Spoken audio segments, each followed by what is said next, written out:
مرحبا يا متابعينا الأعزاء. اليوم موضوعنا عن قصة عشق السرمدي في زمن الأبادة. عشق السرمدي بين دخيل وسامية في زمن الأبادة.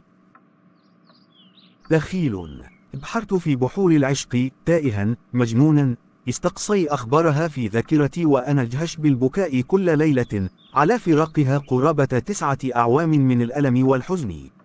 عرفتها وعشقتها ل4 سنوات قبل أن نجتمع معا تحت سقف واحد. كنا سعداء معا طيلة قرابة 10 أشهر، ولم نعلم أن غدر القدر سيفرق بيننا. آنذاك في عام 2014 قد صادف أحد أعيادنا، والمسمى عيد المربعانية، فكانت سامية في بيت أهلها في قرية صولغ، ونحن نسكن آنذاك قرية رمبوسي، وشاءت الأقدار أن يتم خطفها من قبل تنظيم دال 11 الإرهابي.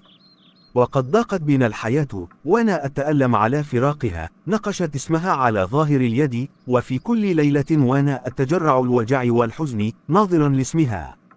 قرابة 9 أعوام وأنا أفكر لحظة العناق الأخير قبل الرحيل عن هذه الدنيا. صبرت، تألمت، انتظرت، وفي الأخير فزت مجددا وأن أعيش هذا العشق السرمدي. سامية: رحلتي مع السعادة كانت قصيرة، ومع الألم والحزن طويلة. تعذبت، تألمت، تعرضت إلى شتى أساليب التعذيب النفسي والجسدي والتجويع والسبي، لكنتي كنت قد عاهدت نفسي أن أعيش من أجل لحظة اللقاء مع حبيب القلب. نقشت اسم الحبيب على أصبعي حيث كان خاتم زواجنا. قرابة 9 أعوام لم فقد الأمل بتجديد هذا العشق السرمدي. تحررت، وعانقت حبيب القلب بعد سنوات من العذاب والمعاناة.